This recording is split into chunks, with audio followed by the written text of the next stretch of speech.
गुरु जी के छोटे भाई मंजेश शास्त्री ने कि हम रहे तुम्हें बतलाए और चली आई पी हम रहे तुम्हें बतलाए।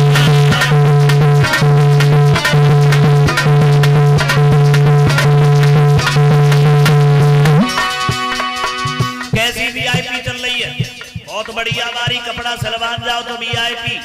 और भैया लोगों हम तुम्हें कहा बताएं ऐसी ऐसी वीआईपी पैंटें चली हैं। आपने कहीं देखो है आहा कि जो ही नल पे कोई अगर वो जींस पैंट पहन के और अगर पानी पिए झोंके फिर देखो तुम हंस रहे बस हंसी कह रहे है ना। ऐसी ऐसी जींस वाली पैंटें चली। एक बार हम जा रहे तो एक भाई साहब आते सो वो ऐसी जींस की पैंट पहन दे रहा है कि उनमें मेरी रस्सी सी लटक है। हमने सोची अगर इन्हें को बांधवे की जरूरत पड़े तो रस्सी की तो जरूरत ही है ना, जो तो खुद ही बन जाए। माफ करें यहाँ देहात में तो ऐसी पूरी पैंटें पहनी जाती है। शहर में देखो बड़े लोग सवेरे सवेरे जब टहलवे जाओ करते हैं सुबह हाफ पैंटें पहने तो हाफ पैंटें हाफ। अब हमने सोची कहावत अगर जे ऐसे ही हाफ पैंटें होती रही ऊपर को बढ़ती रही तो काउ दिन पैंट को तो घुटना बन गए। और तुमने देखी हो ये शर्टू भी आई सिली जाती। अब सोची शर्टू अगर ऊपर को ऐसे ही बढ़ती रही तो मतलब काउ दिन माफ करें। अभी ये करवा चौथ निकलेगी जो करवा चौथ है सो करवा चौथ को शायद कहीं थे पता नहीं कथा चल रही थी क्या। तो हम अपने घर जाते रहे बांका सकज जो होते हमने कि चलो आज गांव में जाए।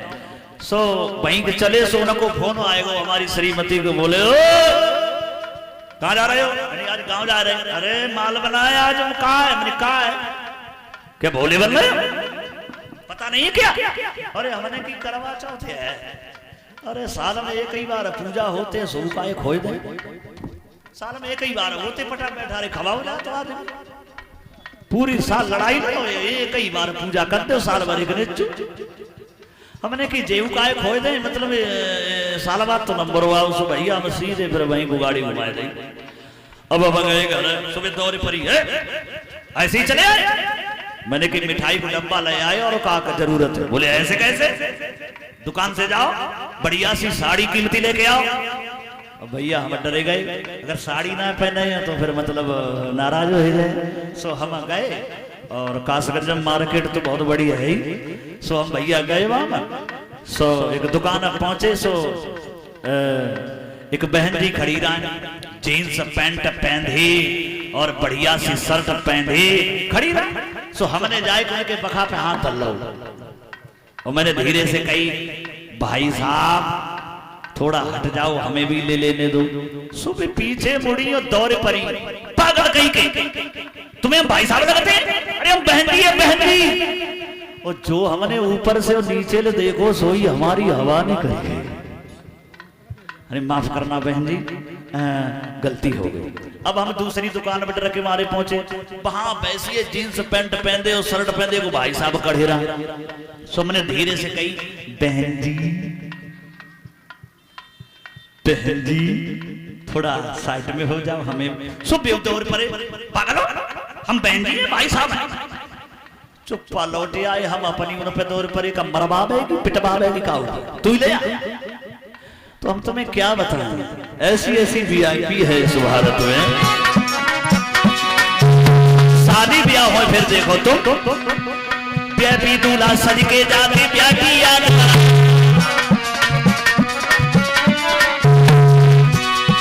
वीआईपी सब सामान मिले फिर टीवी आवे कभी भी उम्र वीआईपी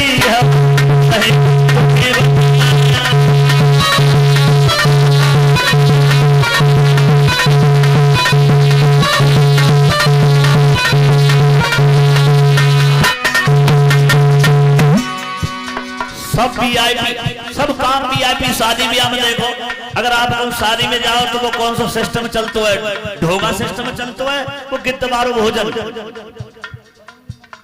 हाँ, एक हमारे मित्र की यहाँ से दावत आई, हम भैया शादी में गए, नए कपड़ा सलवाए के ले गए। सो हम गए, सो भाई बबर सिस्टम में घुसे, सो जैसे तैसे तो हमने प्लेटें ढूंढ पाई कि प्लेटें कहाँ है।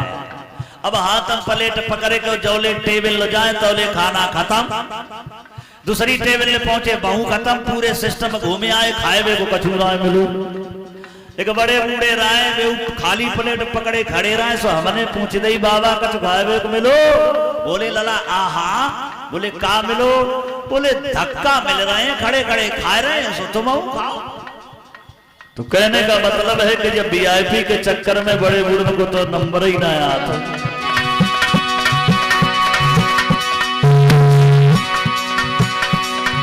कभी कह रहा है हम रहे तुम्हें बतलाए, वीआईपी हम रहे तुम्हें बतलाए।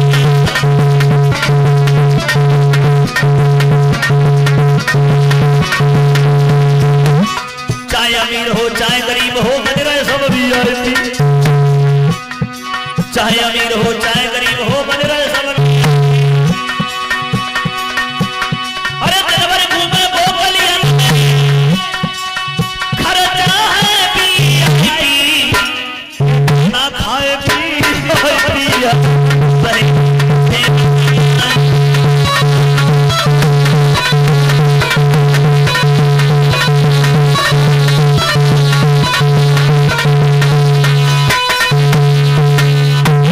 ऐसी वीआईपी अब चल रही है, का बताएं, जब वीआईपी ने तो संस्कृति को खत्म करने का प्रकोप बना लिया। तो माफ करें, इतने बड़े वीआईपी मत बन जाना जो अपनी संस्कृति को भूल जाओ, और जो संस्कृति को भूल गया तो समझ लो कि वो अपने ईमान धर्म और सबको भूल गया। बोले वृंदावन बिहारी लाल की। सुबह उठ करके पैर छूते हैं अपने माता पिता